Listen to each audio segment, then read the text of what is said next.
있다라고 인정을 하는 기업이나 기관은 많지 않아질 거라고 생각을 해요. 게임의 룰이 바뀌기 시작했다라는 건 인정을 해줘야 되고, 학교에 졸업했던 성적이 50대 중반이 됐을 때 은행의 잔고랑 전혀 상관이 없다라는 걸 빨리 인정을 하기 시작할 필요가 있다라고 봅니다.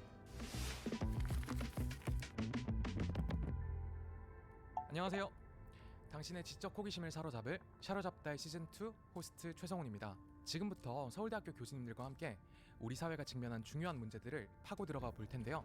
오늘은 직무 분석, 진로 탐색, 그리고 리더십과 코칭 분야에서 깊이 있게 연구를 해오신 첨단융합학부의 이찬 교수님 모셨습니다. 네, 안녕하세요.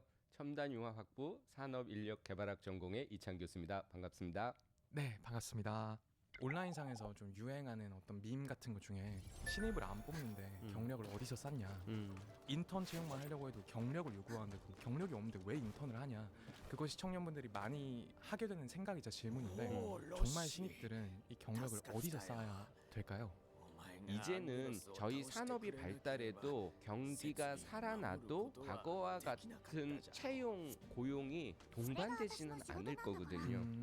인공지능 시대가 들어왔고 자동화가 될수록 실무에서 필요한 초급의 인력들은 그 효용성이 점점 낮아지고 있어서요. 우리나라의 5대 그룹 기준으로 보면 직원들의 평균 연령, 신입사원부터 전 직원의 평균 연령이 40대 중반을 이미 넘어섰습니다. 네. 이직률이 낮고 장기 근속률이 높은 대기업들은 심지어 평균 연령이 50대에 접어든 회사들이 있습니다. 그러니까 현장으로 가시면 40대 초반이 막내입니다. 이런 것들을 저희가 생각하면 직장에 대한 개념이나 취업에 대한 준비 전략 등을 바꿔야 되지 않을까 싶습니다. 그러니까 내가 필요한 경력을 쌓는 거를 보통 우리가 추구하는 대기업이라고 하는 큰 우산 속에서 쌓으려는 그 생각을 바꿀 필요도 있지 않을까? 왜냐하면 내가 필요한 경험과 경력은 실질적으로 어떤 일을 수행할 수 있는 역량을 쌓기 위한 과정, 시행착오를 겪기 위한 거기 때문에 대기업일수록 실무 경력을 쌓기는 어렵거든요.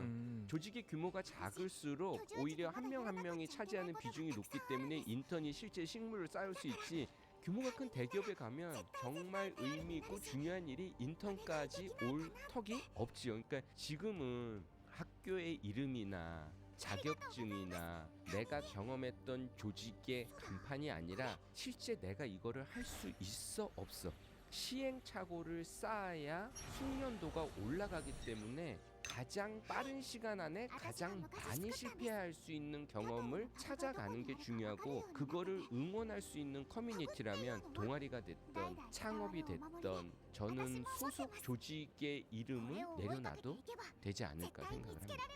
저희가 증명을 하려고 했던 거는 어딘가에 소속되려고 그랬던 거예요. 큰 우산 속에 들어가려고 나 튼튼한 우산살이 될 수 있어요를 증명하려고 했던 거예요. 우산으로 들어가려고 하지 말고, 지금은 게임의 룰이 바뀌었다는 거는 그런 허들이 오히려 없어진 셈이거든요. 개인으로서의 브랜드도 전체 회사를 대표하는 것 이상으로 훨씬 파워풀해질 수 있기 때문에 내가 나를 입증할 수 있는 데서부터 시작을 하고, 내가 끌리는 것, 내가 집중할 수 있는 것, 내가 몰입할 수 있는 것들을 시작하도록 여러 가지 시도를 소소하게 해보시면 좋을 것 같아요. 소소한 시도에서, 작은 성취에서 출발합시다. 네. 사실 어떤 자기만의 일을 하는 이제 동경 같은 것들이 생기면서 제 기억으로 몇 년 전만 해도 사람들이 퇴사랑 이직, 창업 이런 것들을 되게 많이 했었던 걸로 기억을 해요.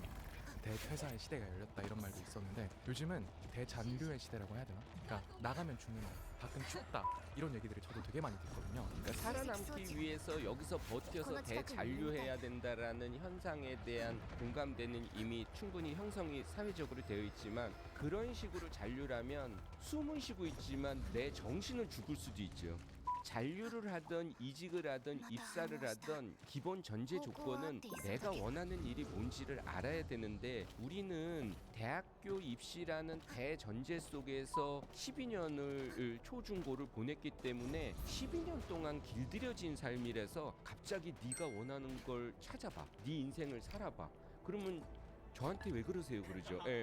늦었지만 그걸 시도해야 하는 이유는 베이비 부모는 이미 다 은퇴했고 Z세대는 출근하는 목적 자체가 1위가 경제 활동은 1위도 아니고 2위도 아니고 3위예요. 아 그래요? 그분들은 왜 출근을 하냐면 내 자아 실현을 위해서 출근을 하는 거예요. 이거는 내 자아 실현하고 부합하지 않는 것 같아. 그러면 아무리 어렵게 입사를 해도 퇴사를 하죠. 그렇게 해서 조기 퇴사를 하면 문제시 삼지만 기성세대는 그거는 장기적으로 봤을 때는 그 기업을 위해서도 그렇고 개인을 위해서도 그렇고 바람직한 거예요, 차라리. 근데 여기가 제 자아실현에 안 맞아, 이 회사가. 근데 밖에 너무 춥대. 여기서 버텨야 된대. 대잔류 시대래. 그래서 제가 유도도 안 배웠는데 막 여기서 굳히기로 들어가. 그러면 그게 더 회사나 개인한테 장기적으로 봤을 때는 훨씬 더 서글픈 거죠. 예. 그걸 버텼던 이유는 적성에 맞던 맞지 않던 농업적 근면성을 기반으로 해서 내가 철저한 인내심으로 여기 입사를 하면 내가 여기서 정년이 보장돼. 그러면 그건 참을만 하죠. 그리고 여기 안에서 꼰대 같은 선배가 있어도 맞춰야지. 앞으로 20년을 저 사람은 같이 가야 되는데 지금은 그런 시대가 아니니까 맞출 필요도 없고 내가 입사할 때 저분의 신세를 진 것도 없고 심지어는 내 자아실현과 적성에 맞지도 않아. 그러면 서로 힘들어져. 그래서 기본 전제 조건은 취업률 이전에 내가 뭐를 원하는지를 찾아야 되는데 상담을 할 때 취업 준비하는 분들하고 논의할 때 제일 난이도가 높은 분들은 의외로 이거 싫어요 저거 싫어요 이런 분들은 차라리 도움을 드리기가 쉬워요. 아 본인의 기준이 어쨌든 네. 있으니까. 뭐를 좋아하는지 모르겠어요는 뭐를 싫어하는지도 모르겠어요. 왜 모르느냐? 뭘 해본 게 없어. 예. 시키는 거 외에 뭘 해본 게 없고 시키는 것까진 했는데 여태까지 시켰던 건 다 마음에 안 들거든. 예, 그러니까 그 틀을 깨는 작업은 이것저것 해보는 탐색의 과정을 그냥 지금부터 여생 동안 쭉 하다못해 요양원도 내가 원하는 컨셉의 요양원이 있을 거라고요. 여기저기 다녀봐야 돼. 그러니까 지금부터 나이 들어서 어른들이 되도록 나를 탐색하는 시간은 계속 시도를 해봐야 되지 않을까. 저희가 익숙하면 컴포트 존에 있으면 그런 시도를 안 하게 됩니다. 너무 편하잖아요. 컴포트 존에 있지 않도록 개인도 노력하고 제도도 노력을 해야 돼. 평생 고용도 있으면 안 되고 사람은 컴포트 존 안으로 밀고 들어가는 거라서 정상적인 사람이면 모티베이션이 떨어지게 돼 있죠. 그거보다는 좀 더 낯선 환경에 들어가야 러닝 존이 생겨요. 그래야 내가 뭔가 긴장감을 갖고 호기심을 갖고 시도를 해볼 거 아니에요. 근데 너무 다 생판 모르는데 오늘 뵌 분들 이 환경 자체도 제가 겪어보지 못한 환경이면 그거는 패닉이에요. 그러면 퍼포먼스를 떨어뜨리거든요. 어디서부터 어디까지가 컴포트 존이고 어디서 어디까지가 학습 존이고 어디서 어디까지가 패닉 존이냐 그거는 개인마다 다 다르죠. 그걸 어떻게 할까? 제가 시도를 해봐야 돼요. 네.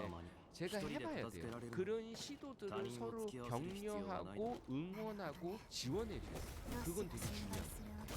사실 이제는 너무 이제 범용화된 키워드가 됐는데 이 AI라는 친구가 또 일자리, 고용, 진로 이 키워드들과 굉장히 밀접한 연관이 있고 굉장히 많은 변화를 가져오고 있잖아요. AI가 몇만 개, 몇억 개의 일자리를 없앨 거다. 2027년까지 8,300만 개의 일자리가 사라질 거다.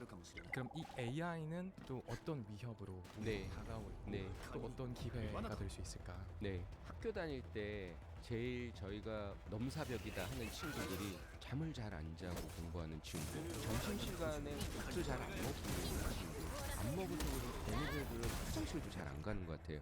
이런 친구들은 저희가 경쟁하면 안 되죠. 협업해야죠. 저희의 파트너를 삼아야 되는데 그런 친구가 AI거든요. 기존의 직업들은 AI 등장으로 인해서 반복적이고 루틴한 일들은 많이 소멸되겠지만 AI를 등장으로 말미암아 AI랑 협업할 수 있는 사람들은 일자리가 창출될 거거든요. 오히려 명확한 소통이 돼 AI가 인지할 수 있는 문맥 이해력이 중요해졌고 디지털 리터러시가 더 중요해진 거예요. 우리가 국제화 시대, 세계화 시대 그럴 때는 전공 불문하고 뭔가 일자리를 들어가려고 그러면 무조건 영어 점수여라고 그랬어요.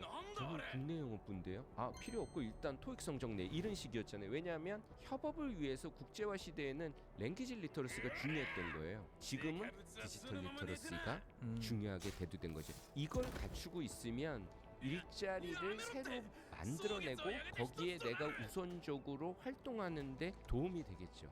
이 기조를 잘못 해석하면 국제화 시대, 세계화 시대에 한국말도 못하는 애들을 조기 영어 유치원에 보낸 것처럼 지금 구구단도 못 외우는 애들을 코딩에 집어넣기 시작한단 말이에요. 네. 제가 드리는 말씀은 코딩을 하라 이런 차원이 아니라 내가 필요한 디지털 도구들을 그때그때 활용하고 배워서 활용할 수 있는 경험들을 축적해가는 게 오히려 일자리 창출에 도움이 될 거라는. 상당히 강력하게 말씀해 주시네요. 네, AI 시대에 우리가 같이 AI랑 협업하려면 우리가 AI한테 줄 수 있는 것도 있어야 되잖아요. 네, 그래야 상호 관계가 되니까 우리가 AI한테 줄 수 있는 것, 윤리, 창의성 이런 부분인데 그 어떤 것도 우리가 수능에서 테스트하고 있지 않아요.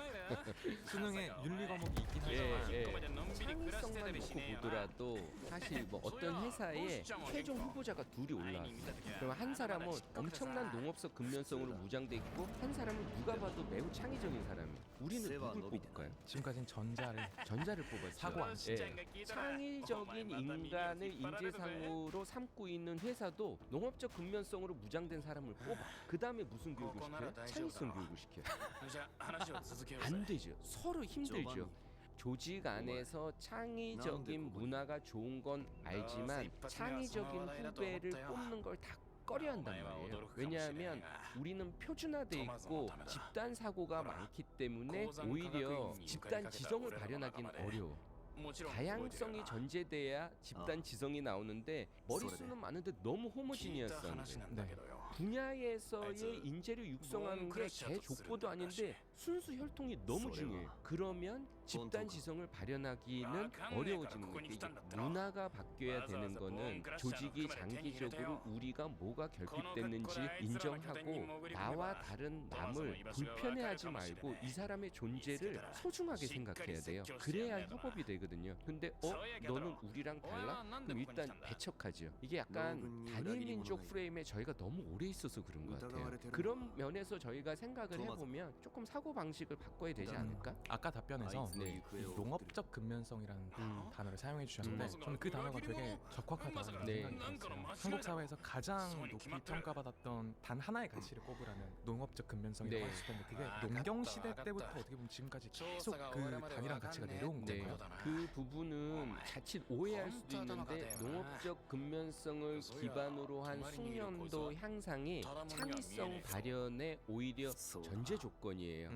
이게 뭐 창의성이 중요하다고 해서 띵까띵까 놀다가 어느 날 갑자기 아이디가 펑 해서 나오는 게 아니라 AI가 루틴하고 반복적인 일을 해주더라도 그걸 코디네이팅하고 기획하고 분석할 수 있고 해석을 할 수 있는 거는 오히려 그 경지를 뛰어넘어 인간의 창의성이 발현될 때 시너지 효과가 극대화되기 때문에 그 경지까지 가려면 당연히 근면 성실하고 내가 궤도에 오를 때까지는 그 부분이 필요한데 그 잣대만으로는 인간 고유의 역량이 퇴색되기 때문에 저희는 너무 그 비중을 높이 가져가지 않았나. 기존의 기성세대 관점에서 봤을 때는 좋게 말하면 창의적이고 나쁘게 말하면 반항한 기질이 있을 수 있지만 훨씬 더 많이 포용해야 된다라는 지금보다는. 초반에도 얘기해 주셨던 게 그러니까 이 12년 동안 공부만 시키고 그 공부만 하고 나서 뭐 네가 하고 싶은 걸 해 이렇게 하니까 막상 지금 대학에 들어와서 내가 뭘 좋아하는지 모르겠어요, 뭘 싫어하는지도 모르겠어요, 이런 학생분들을 많이 만난다고 하셨어요. 네. 그럼 그 진로 탐색의 시기를 언제로 가져가요? 더 앞당겨야 되는 건가? 여기에 대해서는 어떻게 생각하세요? 진로 탐색의 시기를 앞당길수록 좋은데 그거는 지금 우리나라의 대입을 중심으로 한 입시 교육 체제 안에서는 개인이 학생 신분으로 하기가 사실 쉽지가 않은 구조라고 저는 생각을 합니다. 그럼에도 불구하고 그 시기를 앞당기는 게 중요해서 학부모님 교육도 사실 병행을 하고 선생님들 교사 연수에서도 그런 부분들을 조금 더 확산하려고 애를 쓰고 있고요. 저는 내가 원하는 영역이 뭔지를 모르겠으면 하다못해 주말에 어디를 가서라도 예식장, 웨딩, 식당에 가든 뭐라도 일의 세계로 들어가면서 고용관계를 느껴보는 게 저는 일단 첫걸음이라고 생각해요. 피가 섞이지 않은 사람한테 돈을 받아보는 경험이 필요하다고 생각해요. 그게 진로 경험의 저는 첫 단추라고 생각을 합니다. 근로의 대가로 돈을 받아보는 그 체험 자체가 저는 진로 탐색의 시발점이라고 생각을 합니다. 전 되게 명쾌한 정의인 것 같습니다. 같습니다. 무언가를 제공하고 이제 내가 대가를 받아보는 그 경험을 빨리 할수록 좋다. 또 이제 교수님 답변에서 저는 학부모 교육도 필요하다 이게 되게 와닿았는데 뭐 학부모 교육은 좀 어떤 방향으로 우리가 이루어질 수 있을까요? 학부모님들한테 일차적으로 제가 드리는 말씀 중에 하나는 자녀에 대한 관심을 좀 내려놔. 본인의 삶을 살고 본인의 삶을 살아가는 모습을 자녀들한테 보여주는 게 가장 슬기롭고 지혜로운 진로 탐색이고 진로 교육 효과라고 저는 이제 말씀을 드리고, 어떤 꿈을 가지셨든지 본인이 못다한 꿈을 자녀한테 대물림하지 마라. 그건 나투두 리스트로 이제 강조드리는 것 중에 하나입니다. 학교는 교사 연수에서 그 고민을 하는 이유는 우리나라 선생님들이 OECD 국가 중에서도 가장 학력이 좋고 우수한 교사 집단이거든요. 근데 또 한편으로는 그렇기 때문에 어쩔 수 없이 갖고 있는 한계가 초등학교 들어가신 이래 중학교, 고등학교, 대학교, 교대나 사범대, 그리고 직장 배치받은 것도 학교를 떠난 적이 없어요. 7살 이후로. 그러니까 그분들이 미래의 직장 생활을, 직업 생활을 할 우리 이 아이들한테 필요로 한 직업관을 심어주는 것은 우수한 교사 그룹이고 훌륭하신 선생님들이지만 그 또한 제한적일 수 있다. 라는 거죠. 그거를 상호 보완적으로 할 수 있도록 저희가 학교 때부터 시스템적으로 다양한 채널로부터 리소스가 학생들에게 들어갈 수 있게 도와줘야 될 것 같아요. 어쨌든 저도 부모님한테 그런 얘기를 많이 들었거든요. 졸업장은 따라. 네. 한국에서는 어쨌든 졸업장은 있어야 된다. 우리가 소위 학벌이라고 부르는 대학의 서열들을 또 사람들끼리 마음속에서 다 매기고 있지 않습니까? 네. 그러면 교수님은 앞으로 이 변화의 시대, AI 시대에서는 학벌은 정말 의미가 없어질 거라고 생각하세요? 학벌은 그 개인의 학습 능력을 볼 거예요. 이 정도 학교에 들어갈 수 있는 성적을 그래도 성취해 본 사람이잖아요. 네. 그 사람의 학습 민첩성은 우리가 인정해 줄 수 있죠. 근데 그때 배운 지식의 유통 기한이 너무 짧아졌기 때문에 그 전공을 했다고 이 학점을 땄다고 이만큼의 전문성이 있다라고 인정을 하는 기업이나 기관은 많지 않아질 거라고 생각을 합니다. 우리나라의 학구열은 조금 이 역사적으로 거슬러 올라가서 한국 전쟁 이후에 뭐 기득권이고 다 리셋됐잖아요. 네. 예. 그게 리셋되고 나서 새로이 사회적인 계층을 형성하는 데 있어서 가장 공정하다고 생각된 게 학력이었어요. 예. 그렇기 때문에 모든 부모들이 내 자식만은 어떤 희생을 쳐서라도 성공할 수 있게, 그리고 명분이 너무 좋잖아요. 개인도 성장하고 얘가 성장해서 인재가 되면 국가를 양성할 수 있대요. 그런 대의 명분이 충족된 그 아주 특수한 시대였기 때문에 우리나라 고도 경제 성장을 이룰 수 있었는데, 그 여파가 그때의 증손자와 고손자들이 이제 학부모가 된 세대인데 아직 그 끈을 못 놓고 있는 거죠. 그 오랜 관념인데 게임의 룰이 바뀌기 시작했다라는 건 인정을 해줘야 되고, 학교에 졸업했던 성적이 50대 중반이 됐을 때 은행의 잔고랑 전혀 상관이 없다라는 걸 빨리 인정을 하기 시작할 필요가 있다라고 봅니다. 그럼 교수님께서 말씀하신 것처럼 이 대학의 역할도 앞으로는 점점 더 바뀌고 대학이 학생들에게 제공해주는 것도 변화해야 될 것 같은데, 지금까지는 우리가 학점, 졸업장 이런 것들에 중점을 뒀다면 앞으로 대학은 이 학생들에게, 미래 세대에게 어떤 걸 제공해줘야 될까요? 대학이, 그리고 기성세대가 선배들이 해줄 수 있는 역할은 컨텐츠를 자꾸 넣어주려고 하지 말고, 그거는 인공지능하고 협업을 통해서 얼마든지 자기주도적인 학습이 가능하니까 기회와 인연을 창출해 주는 게 선배와 조직과 기성세대의 몫이라고 생각이 들고, 그게 학교의 역할이라고 생각이 듭니다. 그렇게 보면 수업 시간 안에 강의실에서 교과를 듣는 것도 중요한데, 그거 못지않게 비교과 활동들의 중요성이 점점 더 커질 거라고 생각됩니다. 사실 우리나라가 약간 이상할 정도로 대학 진학률이 높고 이 학력 그 수준이 되게 높은 나라잖아요. 그럼 다른 나라들은 좀 혹시 좀 어떨까요? 우리나라가 학생들이 학업 성취도가 되게 높아요. 근데 자살률도 제일 높죠. 왜 이럴까? 사실 공부를 왜 하냐고 물어봤을 때는 원래 정답은 행복하기 위해서 공부하는 거예요. 이 일을 왜 하냐? 행복하기 위해서 일하는 건데, 공부를 너무 하느라고 불행해졌어요. 주객이 전도된 거죠. 아주 극단적으로 학업 성취도는 떨어지는데 학생들의 창의성은 우리나라보다 높고, 근데 자살률은 또 비슷한 나라도 있어요. 그런 나라 중에 한 나라가 뉴질랜드입니다. 우리나라가 수학, 과학 대부분 뉴질랜드 학생들보다 학업 성취도가 높아요. 뉴질랜드가 우리나라보다 높은 영역은 창의성이에요. 양 국가의 청소년들이 다 자타가 공인하는 높은 자살률을 기록하고 있는데 우리나라는 학업 스트레스 때문에, 뉴질랜드는 할 일이 없어서 우울증에 걸리는 친구들이 많아요.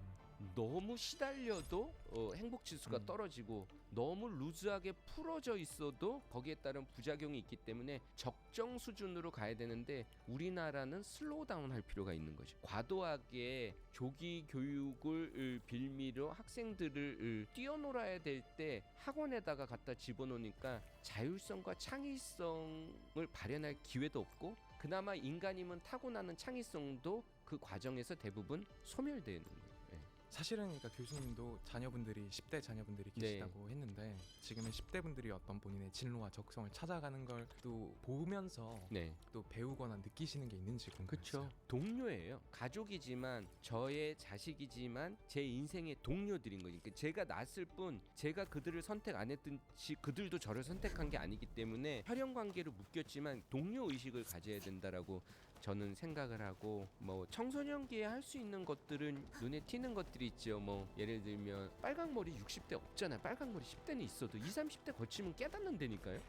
그때 잠깐 해보게 해주는 거는, 그런 경험은 저는 표출할 수 있도록 해주는 게 너무 중요한데, 해보니까 인내심은 필요해요. 부모님이 그걸 보고 너 이거 다시 이러지 않고, 오 빨간 머리네, 노란 머리도 있는데 왜 빨간 머리를 골랐어? 이렇게 해서 대화를 시작하고, 뭔가 그 대화 속에서 내가 이거를 선택한 거에 대한 의미 부여를 그들이 할 수 있게끔 끌고 과정을 끌어주는 거는 어른들의 몫인 것 같아요. 그렇지만 동료예요. 그러니까 나이가 어려서 저랑 같은 집에 살게 됐지, 제가 부모라고 해서 이 친구의 진로를, 너 우리 집에 아무도 운동선수가 없는데 진짜 좋아? 그걸 확인하는 거예요. 네가 정말 이게 좋은지 입증해봐. 7년 동안 하루도 빠지지 않고 그 운동을 했어요. 그러면 그 인정해줘야 되는 거거든요. 오케이, 그러면 그 길로 갈 수 있도록 우리 같이 고민을 해보자. 네가 이걸 진짜 좋아하는지 계속 묻고 입증해봐 라고 하신 게 전 되게 인상적이었거든요. 그런 식으로 자녀가 일단 뭔가를 좋아한다, 하고 싶다고 했을 때 믿어주되 대신에 그것을 스스로 정말 뭔가 판단하거나 깨닫게 하는 게 되게 중요하겠다. 그쵸. 왜냐하면 누군가한테 상처를 주려면 가까워야 돼요. 내가 길 가다 처음 본 사람은 저한테 상처를 줄 수가 없어요. 근데 오늘 이렇게 얼굴도 뵙고 친해졌어요. 그럼 저한테 상처를 줄 수가 있어요. 가장 상처를 줄 수 있는 관계는 부모 자식 관계인 거예요. 그렇기 때문에 내가 소유욕을 갖게 되고 기대 심리를 필요 이상으로 갖는 순간 채무 관계가 되는 거예요. 혈연이 얽혀 있는데 채무 관계, 이건 최악의 관계인 거죠. 그러니까 사랑도 적정 수준이어야 되는데, 그러려면 독립된 개체로 동료 의식을 가져야 돼요. 그리고 피드백도 원웨이가 아니라 투웨이여야지. 저에 대한 것도 오히려 자녀들한테 물어보고, 아무리 어릴지라도 오히려 더 객관적인 피드백이 올 수 있거든요. 다세대 주택처럼 다세대가 같이 공존하면서 살려면 그 관계를 재정립해야죠. 그럼 오늘 교수님의 말씀 이렇게 쭉 들었을 때는 게임의 룰이 바뀌고 있고, 결국은 나를 제일 잘 아는 것이 중요하고, 그리고 그 과정을 이제 평생에 걸쳐서 우리는 해 나가야 된다. 또 내가 변화하는 존재라는 걸 받아들여야 된다. 이런 말씀으로 전 이해가 됐는데, 또 우리가 머리로 알지만 몸으로 행하기 어려운 것들이 있잖아요. 오늘의 이 영상을 보고 알겠어, 그게 맞는 말인 건 알겠지만 그래도 새롭게 한 발짝을 내딛기 좀 어려운 분들을 위해서 마지막으로 조언을 좀 해주신다면 어떻게 하고 싶으세요? 여러분들이 해보고 싶었던 일들이 있을 수 있잖아요. 근데 그 중에 아직 못 해본 일, 왜?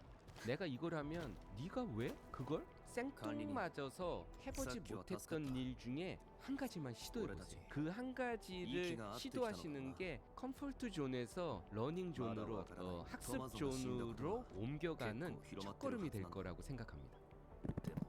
네, 그럼 오늘 달라질 미래 속에서 우리는 어떤 미래와 진로를 설계해가야 되는가에 대해 좋은 말씀 들려주신 이찬 교수님께 감사드리면서 오늘 에피소드는 이것으로 마치도록 하겠습니다. 감사합니다. 裏切り者は一人だけとは限らない。まあな、序盤にはちょうどいい入り口になる。昔から隠し事の苦手なやつだ。だから管理人、この芝居最後まで付き合ってほしい。助かる。トマゾはもう長い付き合いになる。俺はジョバンニとは違って、あいつは優しいやつだった。 똑같은 챗 GPT를 써도 리더는 다르게 써야 합니다. 프롬프트가 달라야 하고 쓰는 기능, 페르소나 설정도 달라야 합니다. 구성원들과 어떻게 함께 쓸지 고민하며 써야 합니다. 그래서 준비한 리더를 위한 AI 강좌. 김지연 테크라이터가 알려주는 리더의 AI 활용법과 리더의 AI 리더십 완벽 가이드. 자세한 사항은 댓글창을 확인하세요.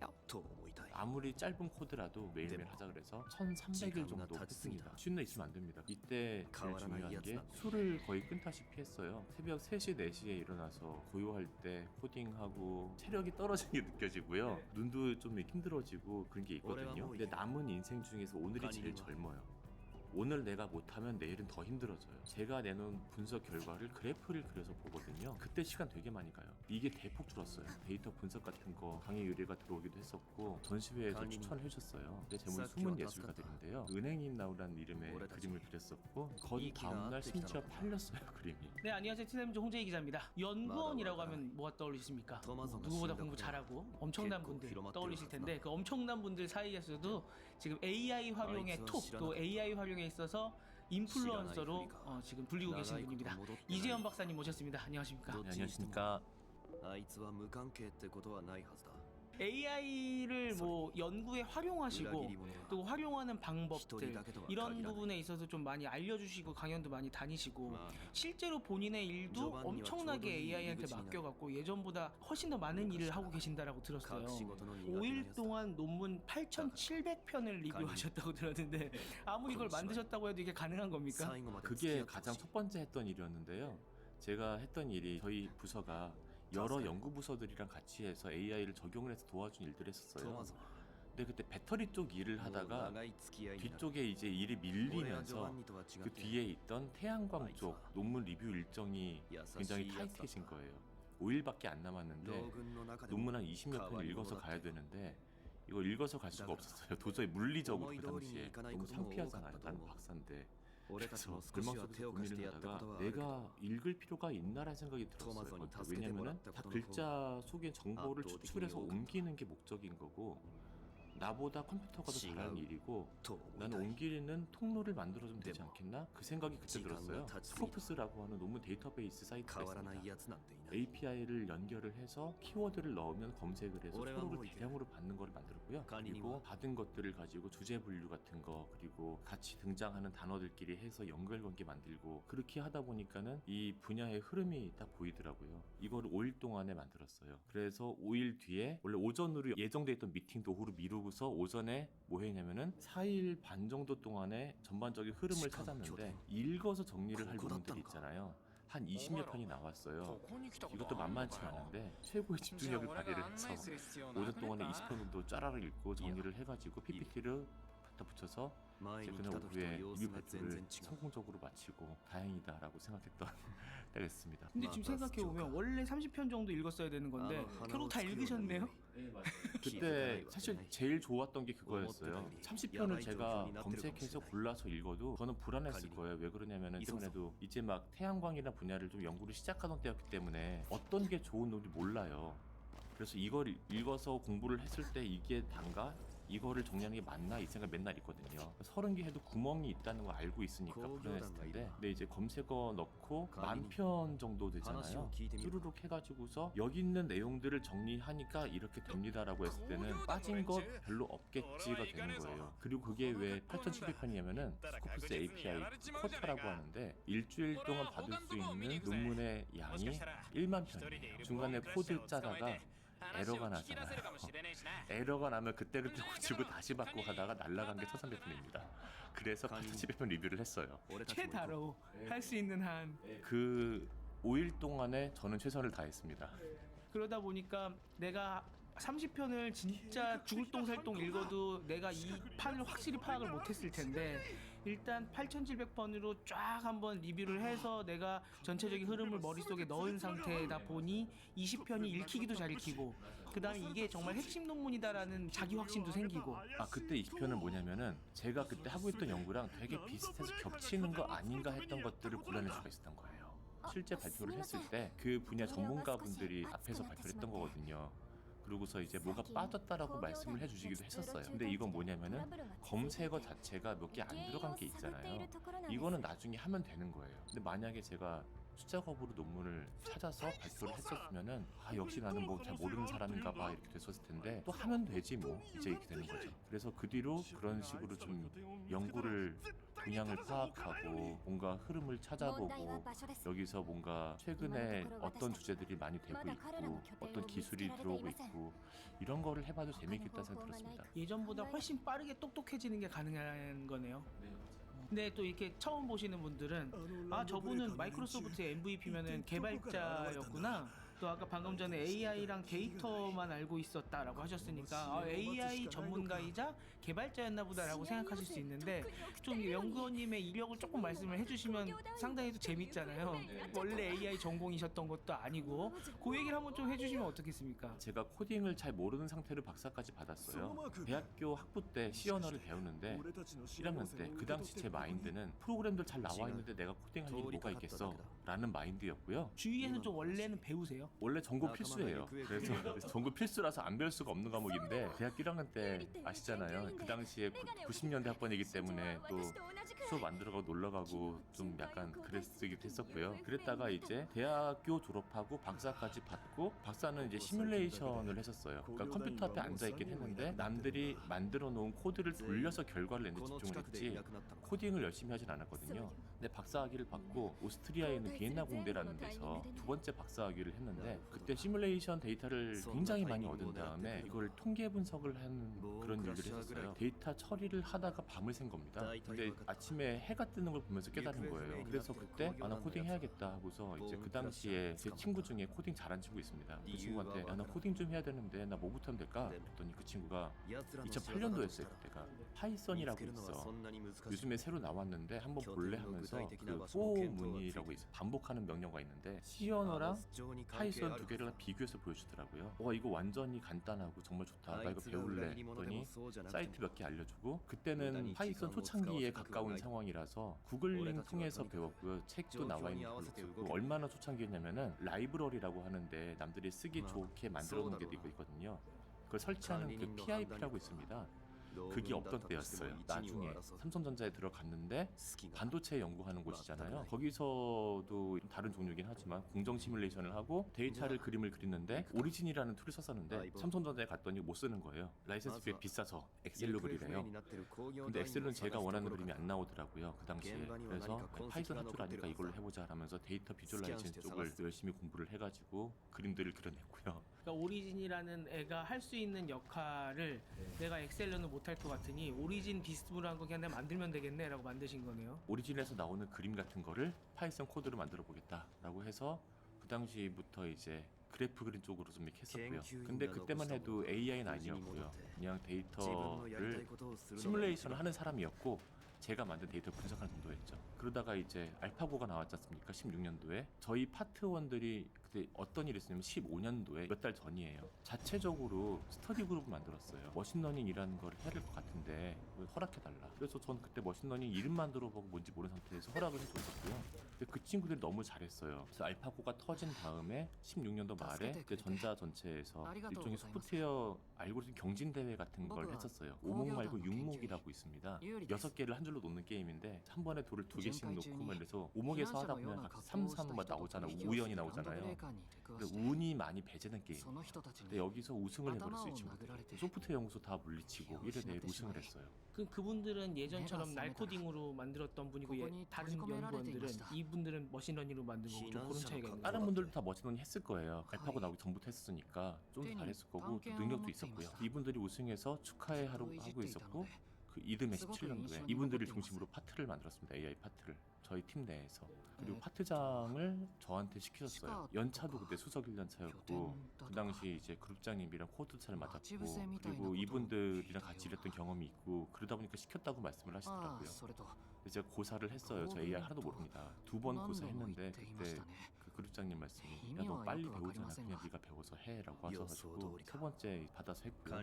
그렇게 해서 AI를 관리자로서 시작을 했어요. 그래서 코세라에 있는 앤드류온 교수님 강의 보고 유튜브에 올라오던 그때 김성훈 교수님 지금은 업스테이지 하시는 그분 강의 보고 아마 그 시대에 공부하신 분들 다 똑같이 그렇게 했을 거거든요. 지금 이 말씀이 되게 중요한 이야기인 게요. 지금 많은 리더분들께서 나는 AI를 잘 모르고 챗GPT만 좀 써봤는데 AI 트랜스포메이션을 해야 되거나 AI로 뭔가 우리 제품을 지금 바꿔야 되는 시기에 그런 장을 하시는 분들이 많이 보고 계실 거란 말이죠. 어떤 경험을 하셨는지는 되게 중요한 이야기일 것 같아요. 그때 저는 따라가는 입장이었죠. 파트원들이 더 잘 알고 그래서 주간 회의 때 보고를 하시는 제가 못 알아듣다.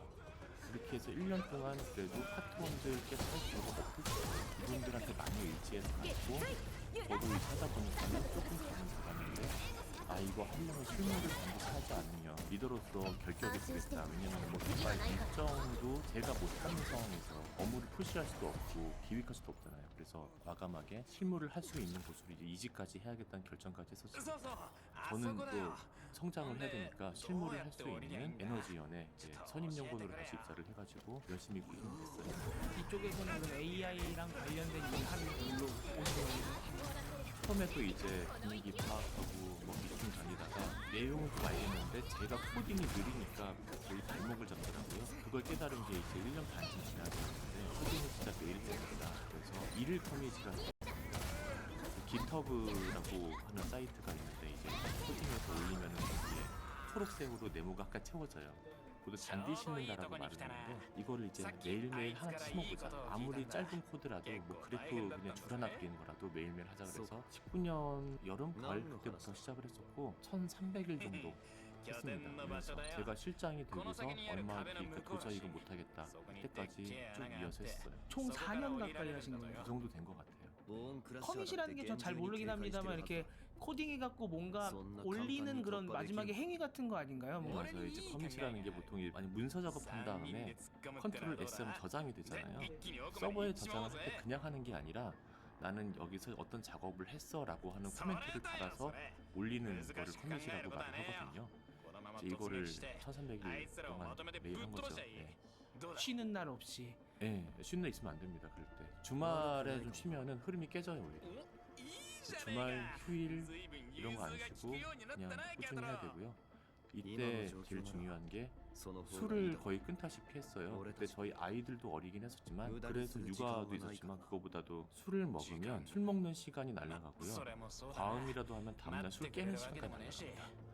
이제 그러면은 여러 가지로 수가 커요. 그러면은 다 망가지기 때문에. 그래서 그 당시에 저희 연구원 저를 뵌 분들은 제가 술을 못 먹는 줄 아시는 분들도 많이 있어요. 원래는 되게 잘 드십니까? 되기까지는 아니지만 술자리에서 빠지진 않는데 그때는 한 몇 년 동안 안 먹었습니다. 얼마 전에 제가 국회 보좌관 하시던 분의 AI 트랜스포메이션 인터뷰를 했었는데 그분도 매일같이 3-4시간씩 공부를 하셨다고 하면서 그분은 한 이제 2년 좀 안 됐는데 매일 새벽에 5시인가에 일어나서 항상 한대요. 그래서 물어보니까 술을 끊으셨다고 하더라고요. 그러니까 이게 이만큼 되려면 술을 끊어야 되는군요. 저도 그때 새벽 3시, 4시에 일어나서 그때 새벽에 많이 했어요. 왜냐면 저녁은 하루 끝나니까 지치기도 하고 갑자기 전화해서 오늘까지 뭐 해달라 이런 것도 있으면 못 하잖아요. 방이 안 받는 시간 새벽이니까 10시, 11시 때 자요 대신에. 그러니까 이제 밤 사이에 소동 같은 것도 있는 거고 탭을 계속 고요할 때 코딩하고 그러면 1300일 커밋을 시작하셨을 때쯤이 대충 그때 40대가 된 상태셨나요? 네, 정확히 기억합니다. 2019년 8월 16일 날부터 정확히 정신적으로 큰 충격을 받고 시작을 했고요. 제가 79년생이니까 만으로 40세.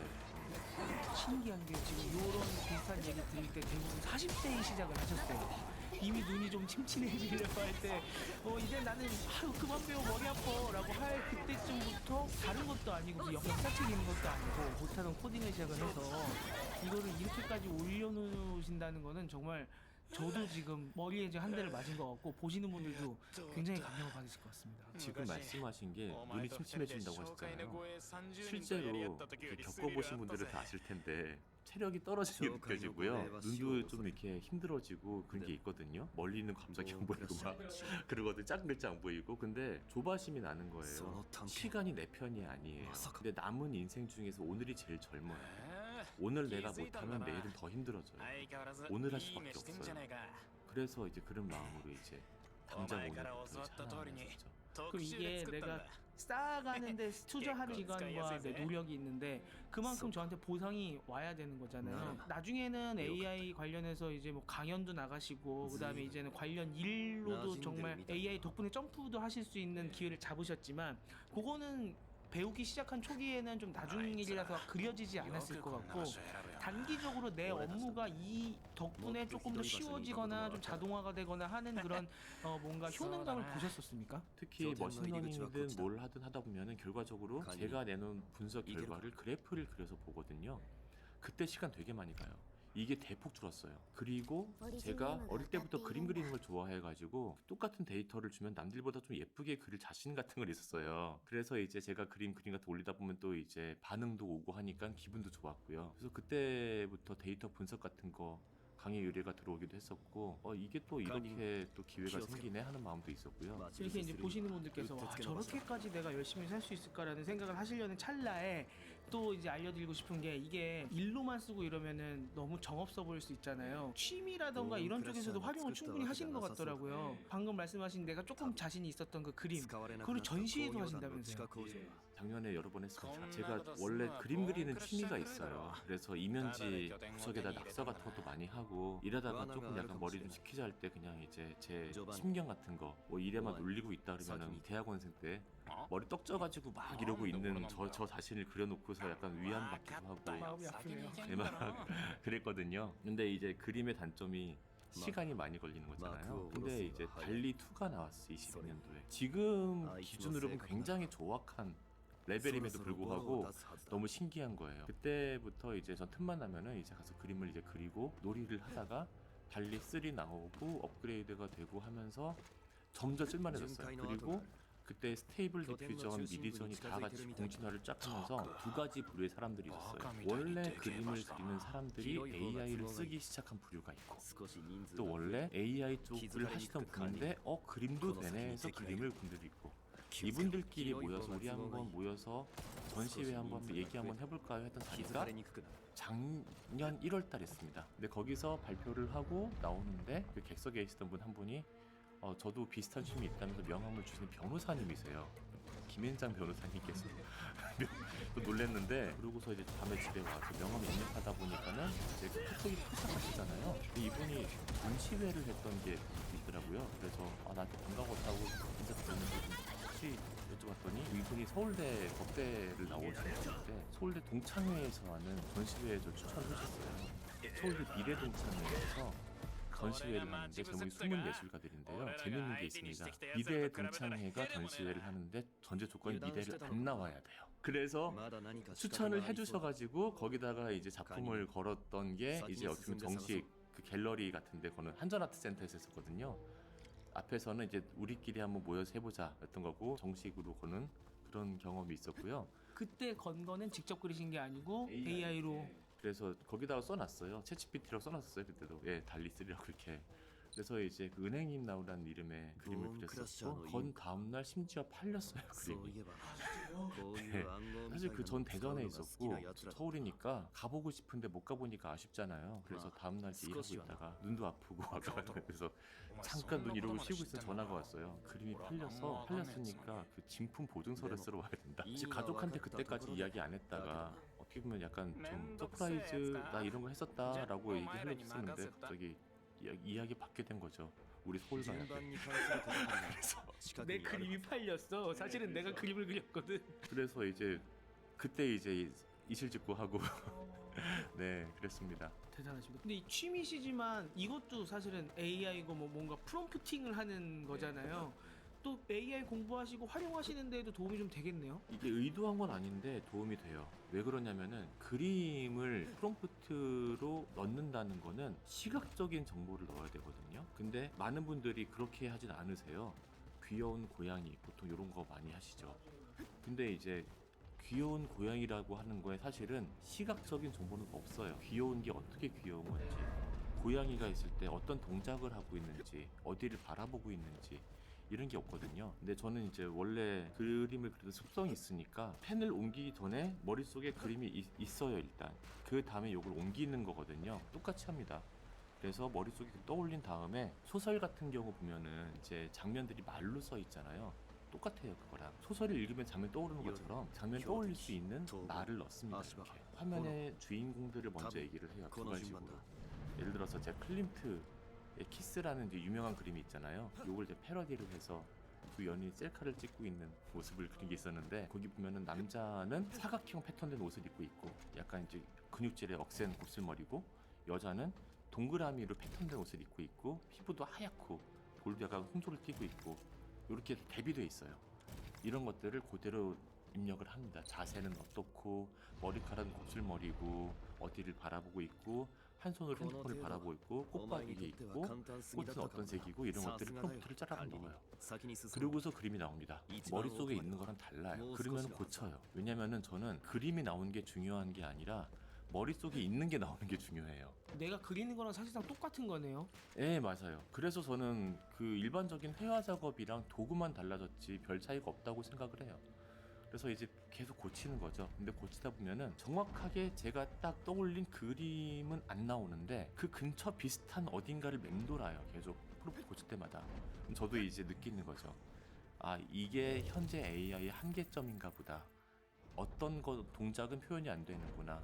어떤 모습은 안 되는구나. 이제 그러면서 알게 되기도 하고, 뭐는 되는구나 알게 되기도 하고, 버전이 바뀌잖아요. 그러면 또 테스트를 해보기도 합니다. 이거 되나 이제? 이러면서. 그러면서 얘가 더 좋아졌구나라는 걸 느낄 수도 있고. 네, 그렇죠. 그래서 최근에 나노바나나 나왔을 때도 많이 느꼈고, 그 전에 GPT-4o 나왔을 때, 오픈 AI 이미지 제너레이터 나왔을 때 많이 느꼈고. 근데 그래서 저 같은 경우에는 민감하게 느끼거든요. 그런데 가끔씩 좀 어설프게 설명하시는 분이 보면 이공계의 본능이라고 해서 그거 아닙니다. 그렇게 나오는 거고. 그 그림 그리실 때 프롬프트가 꽤 길겠네요. 많이 길어요. 그래서 보통 이제 그냥 GPT 같은 데 입력하다 보면은 엔터 눌렀을 때 보이는 상자가 있잖아요. 길이가 이 정도 박스로 보일 만큼 좀 길게 넣는 편입니다. 또 그런 면에서 한편으로는 이제 제가 의도하지 않았던, 제가 머릿속에 때부터 더 좋은 것들을 가지고 오기도 해요. 이제 그러면은 저는 되게 반갑기도 하면서 얘 좀 봐라? 약간 이런 거죠. 그러니까 스승이 제자한테 이렇게 해서 가지고 와라고 했는데 생각하지 못한 거를 가지고 올 때 기쁘고 신기한 느낌이 있잖아요. 딱 그런 거예요. 처음에는 두 가지예요. 갈리2처럼 좀 약간 조악할 때는 아 이거 아니잖아 이랬었는데, 지금은 요거는 받아들일만 하다. 또 점점 이제 협업 모드로 가는 느낌이 좀 나요. 내가 그리려고 했던 상상도 조금 더 발전될 수 있겠네요. 그 덕분에.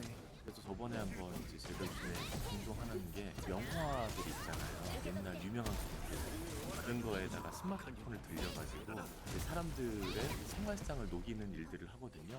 그가의 기다림이라고 하는 작품이 있습니다. 발레 교습소 같은 데서 발레복을 입은 발레리나 소녀와 어머니로 보이는 여자분이 지루하게 내 차례 언제 오나 하고 기다리는 따분한 표정인데, 요즘 같으면 다 스마트폰 보고 있잖아요. 스마트폰 두 개를 딱 두 사람 들려줬어요. 근데 원작에서는 이게 구도가 뒤틀려 있어요. 약간 사선으로 보는 게 있는데 프롬프트를 그렇게 넣었음에도 불구하고 얘가 잘 못 알아들었는지 정면샷을 찍었는데 이게 느낌이 괜찮은 거예요. 오히려 더 두 사람의 단절된 공간이 보이고, 두 사람이 딴 데 안 보고 이거에 보고 있는 게 정면 보이니까 더 와닿고, 그래서 그건 제가 굳이 수정을 하지 않고 억셉을 했어요. 약간 이런 식인 거죠. 그게 코딩에서 과학적으로 이용하는 방법이랑은 다른 방법일 수도 있지만, 그래도 뭔가 디테일하게 내가 원하는 걸로 묘사를 잘 해서 컴퓨터가 알아듣게 만드는 능력이라는 면에서는 그림을 그릴 때나 아니면은 다른 AI로 뭐 프롬프팅으로 다른 걸 하실 때나 비슷한 능력이잖아요. 그런 면에서도 도움이 많이 되겠네요. 네, 맞아요. 논문을 쓰던 아니면 자료를 조사를 시키던 그 필드의 전문가가 하는 방식을 옮겨가는 게 제일 베스트라고 생각을 하거든요. 왜냐하면 필드 전문가가 한다는 거는 인류 역사를 거치면서 여러 시행착오를 거쳐서 뭐 진화한 방법이기 때문에 그런 것 중에 하나가 그런 거죠. 프롬프트 엔지니어링 기법이라고 굉장히 많이 나와 있지만 제가 강의할 때는 기술적으로 접근을 하기보다 다 필요 없고 직장 생활에서 상사가 부하 직원한테 똑바로 일을 잘 시키는 법 이런 것들이 있거든. 차라리 이걸 봐라. 다 나와 있다 여기에. 먼저 이 일을 왜 하는지 알려줘야 되고 이 일을 하는데 필요한 자료를 줘야 되고 그 서식 결과 어떻니 어떻게 하라고 해줘야 되고 그리고 제일 중요한 것 중에 하나가 너 모르면 모른다고 괜히 엉머짓하지 말고. 사실 이게 환각을 줄이는 가장 가성비 좋은 프롬프트거든요. 모르면 모른다고 해 이게. 뭐 이런 식으로 직장 생활에서 상사가 부하 직원한테 지시하는 것들을 프롬프트로 넣으면은 잘 돌아가요. 전 이게 중요하다고 느끼는 게 사실 회사의 그 리더분들, 보직자분들 많이 있으신데 연배들도 좀 40대 이상이시고 갑자기 AI를 배우란 말이야. 나 뭐 어떻게 막 어려워하시잖아요. 근데 이분들이 직장 생활에서 할 수 있는 걸 그대로 하시면 돼요. 이 AI의 존재는 나의 또 하나의 부하 직원인 거고 내가 사람들을 데리고 일을 할 때 하는 거를 그대로 하면 웬만하면 일 잘합니다. 근데 이거를 모르고 기계적으로 어디서 뭐뭐로서를 쓰면 좋다더라 뭐 이런 외워서 하시면은 이제 본질을 놓치는 거라고 생각을 해요. 본질은 사람한테 잘 시키는 사람은 AI한테도 정확하게 잘 시킬 수 있다. 그러려면 메타인지가 좀 돼야 되긴 하겠네요. 내가 사람한테 잘 시키는 사람인지 아니면 내가 후배들이 너무 능력이 좋아서 대충 시켜도 잘 갖고 오는 사람인지. 네, 그게 좀 중요하죠. 그래서 꼭 자기가 모델이 아니어도 돼요. 옆에 어디 부장님 뭐 잘하시더라. 그분 어떻게 하실지 하면서 따라하면 되죠. 이게 코딩은 아무튼 공부하신 게 1300일 동안 진짜 엄청난 시간을 투자하시고 노력을 하셔서 술도 끊으시고 하시면서 이제 코딩계에 정말 인정을 받는 레벨이라고 하는 마이크로소프트 MVP까지 하셨는데 AI를 익히는 거는 코딩과 또 완전히 일치하진 않잖아요. 코딩을 잘하시는 분들도 AI 지금 다 배우고 계시고 그럼 또 AI를 잘 쓰려고 하는 공부들 이런 거들은 좀 어떻게 하셨어요? AI를 잘 쓴다는 게 좀 약간 나눠서 얘기를 해야 될 것 같아요. 그러니까 지금 기준으로 어느새 전통의 AI라니 붙었는데 데이터 학습시켜서 내가 모델을 만드는 게 있잖아요. 뭐 딥러닝도 마찬가지지만 뭐 트롤도 있고 그리고 최근에 생성 AI를 쓰는 것도 있고 근데 과거에 데이터를 기반으로 하는 거는 저는 그때 정했어요. 이게 배울 수 있는 시간은 유한하기 때문에 모델을 짜는 코드 자체에 너무 집중을 하면은 제가 속한 기관에서 저한테 기대하는 바도 이건 아니고 제가 바라는 건 이걸 잘 써서 좋은 걸 빼내는 거고 그러려면 모델은 여러 가지 중에서 적합한 거를 가지고 오는 역량을 키우고 포인트는 데이터다.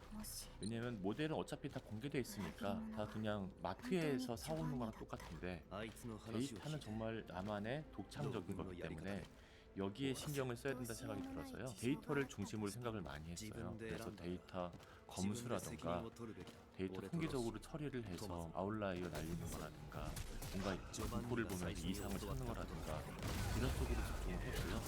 그리고 제가 에너지원에서 했던 일들이 이쪽에 많이 포커싱 되긴 했습니다. 어떻게 보면 다행일 수도 있어요. 둘 다 하라고 했으면 너무 어려웠을 것 같아요. 그리고 생성 AI 나오기 전에 아까 말씀드렸던 그 문헌 데이터 뭐 하고 텍스트 데이터 하는 거는 API를 갖다 썼어요. 뒤쪽에 분석을 어떻게 할 것인가 여기에 포커싱을 했어요. 생성 AI 나온 다음부터는 정말 한 달에 한 뭐 3만 원 돈 내면은 최정상급 비서가 달라붙는 거잖아요. 근데 이제 3만 원이라는 본전을 뽑아야 되는데 어떻게 하면 얘가 뭘 잘하나 그리고 처음부터 환각 얘기가 불거졌잖아요. 특히 저희 같은 경우는 숫자를 다루다 보니까 많이 예민해요. 환각을 어떻게 하면은 억제를 할 수 있나 피할 수 있나 발생한 환각은 어떻게 검증할 수 있나 이런 쪽으로 많이 봤어요.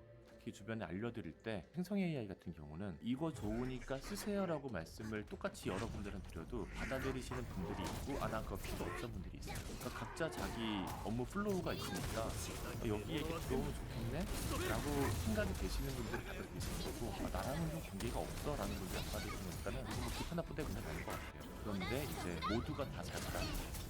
번역이라든가 요약이라든가 이런 것들 있잖아요.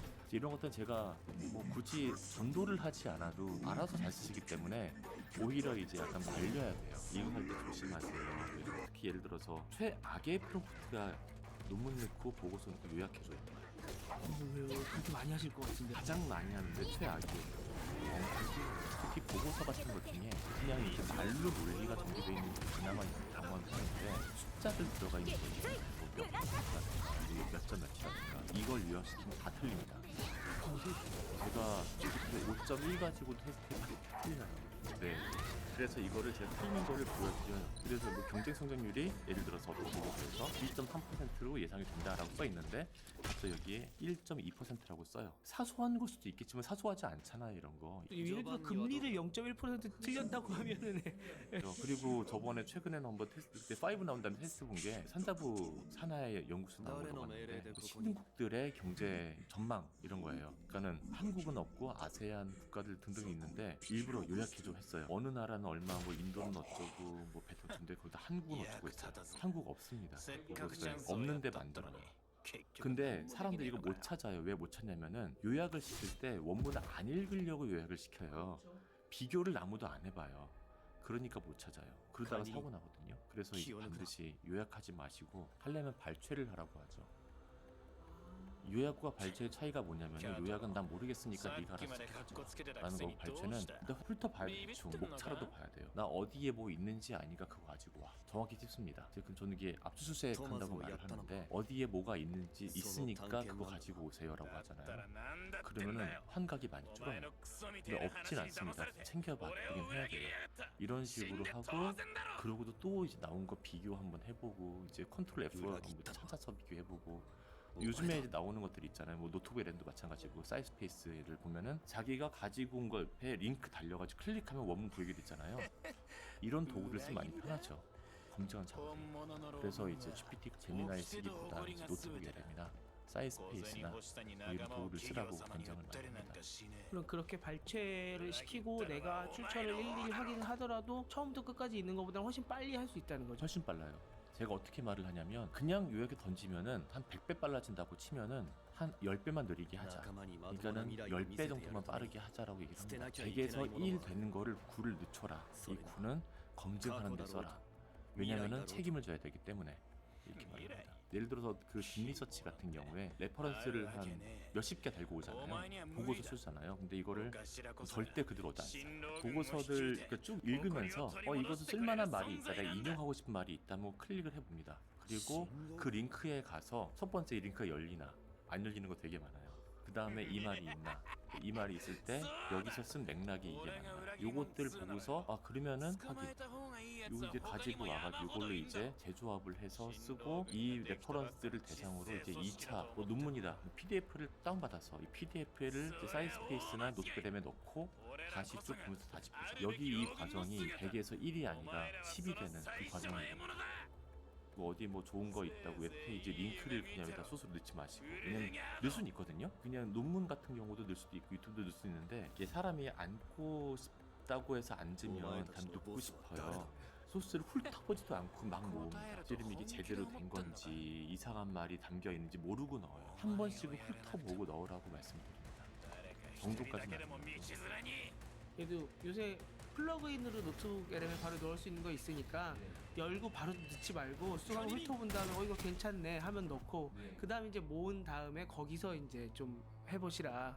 네. 특히 웹페이지 같은 경우는 링크 내용이 바뀔 수도 있어요 갑자기. 수정을 할 수도 있죠. 내가 봤을 땐 다를 수 있어요. 그래서 웬만하면 웹페이지도 PDF로 출력 버튼 눌러서 그걸 넣어요. 그게 안전합니다. 그 다음에 또 링크 그냥 넣으면은 얘가 중간에 있는 중요한 정보만 갖고 가는 게 아니라 사이드에 있는 막 쓸데없는 정보까지 같이 갖고 가잖아요.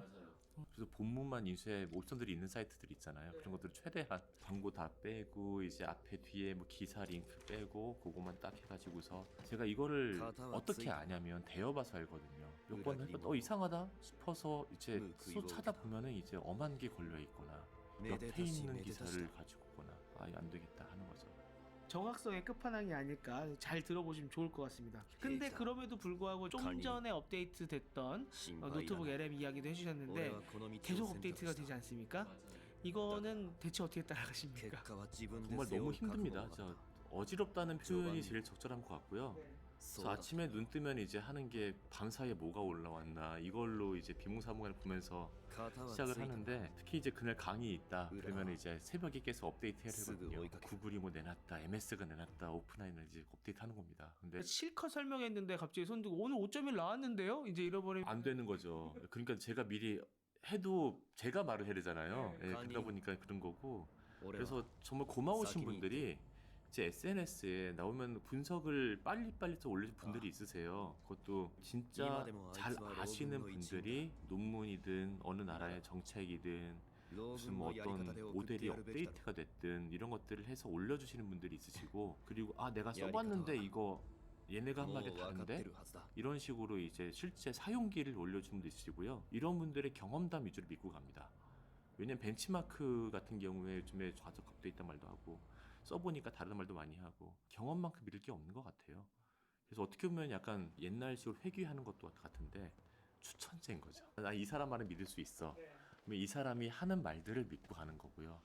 그래서 이제 신세 많이 지고 있는 분들이 에트리의 전종홍 박사님 같은 분들 신세 많이 지고 있고요. 그리고 바이오넥서스의 김태형 대표님 같은 분들 정말 감사하게 보고 있습니다. AI 프렌즈라고 아까 언급해 주셨었던 여기에 이제 이사로 일하고 계시는 이 학회도 지금 그런 인공지능에 대한 정보 같은 거 주고 받으시는 학회인 거죠. 맞아요. 그 AI 프렌즈는 대전 지역의 출연연 분들을 중심으로 만들어졌고요. 2018년 그쯤 생긴 걸로 알고 있는데 다들 AI 하고 싶고 근데 각자 자기 기관에는 몇 사람 없고 그러니까 우리 한번 모여서 얘기 한번 해보자.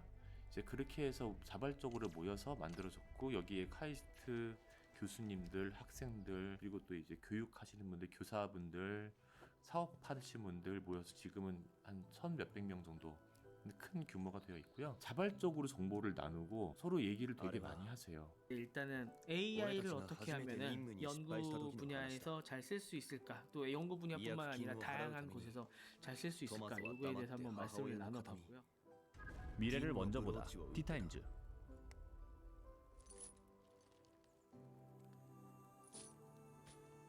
でもアスファルトロータリーの闇市でジョバンニが3ヶ月かけて見つけてきた1年分の報酬を全部つぎ込んで倍の値段で買い戻したのに 티타임즈가 일하는 사람을 위한 생존 AI 클로드 홍소정. 이렇게 실적을 위해서는 모두가 다 이 친구 하는 말을 배워야 돼요. 그게 같은 상황이에요. 지금 연구원에 AI를 들어오려면은 AI가 데이터를 읽고 쓰고 판단하고 피드백을 할 수 있는 길을 뚫어줘야 돼요. 이제까지는 사람이 일하기 좋았는데 AI가 일하기 좋은 걸 바꿔야 돼요. それは 이제 AI 시대의 연구원들은 어떻게 해야 되나 초점을 맞춰보고 싶은데, 이게 에이전트가 연구 분야에 들어온다고 하면은 뭔가 패러다임이 바뀌는 느낌이 들거든요. 이게 어떻게 바뀌는 겁니까? 일단 사카나 AI 같은 경우를 먼저 예를 들면은 주제 발굴도 자기가 합니다. 어떤 걸 연구할까 하고서 아이디어를 떠올린 다음에 랭킹을 매겨서 아 이거 해야겠다. 그래서 그 연구를 하기 위한 실험 설계를 합니다. 여기서 실험이라고 하는 물리적 실험이 아니라 언어 모델 관련된 실험 뭐 이런 것들 그냥 서버 안에서 돌아갈 수 있는 것도 돌아가요. 그러면 실험 설계를 해가지고서 실험을 했더니 가설이랑 일치를 하는 경우도 있고 가설이 깨지는 경우도 있고 이걸 반복을 하면서 데이터를 얻어서 이제 가설을 수정하기도 하고 데이터를 분석을 해요. 그래프를 그려요. 논문을 써요. 논문 쓴 거를 재밌는 게 자기가 셀프 리뷰까지 합니다. 이렇게 해서 한 사이클을 다 해요. 사실 사람이 없어도 되는 상황이 되는 거예요. 사람 뭐예요 여기서? 진짜로 지금 컴퓨터 과학이라고 하는 분야는 서버 안에서 모든 게 다 돌아가잖아요. 가장 빨리 이제 에이전트가 들어올 수 있는 여지가 가장 많이 있고요. 이제 그 다음 단계가 이제 그 흔히 계산과학이라고 말하는 시뮬레이션 하는 분야들. 이거는 AI가 연구를 하다 보면은 전용 소프트웨어들을 실행을 해야 돼요. 소재 물성을 계산을 하던, 유체역학을 계산을 하던, 플라즈마를 계산을 하던 이거 자기가 못해요. 돌린 다음에 결과를 기다려서 가지고 와서 분석을 해야 돼요. AI가 소프트웨어를 돌리는 겁니다. 실행을 시키는 겁니다.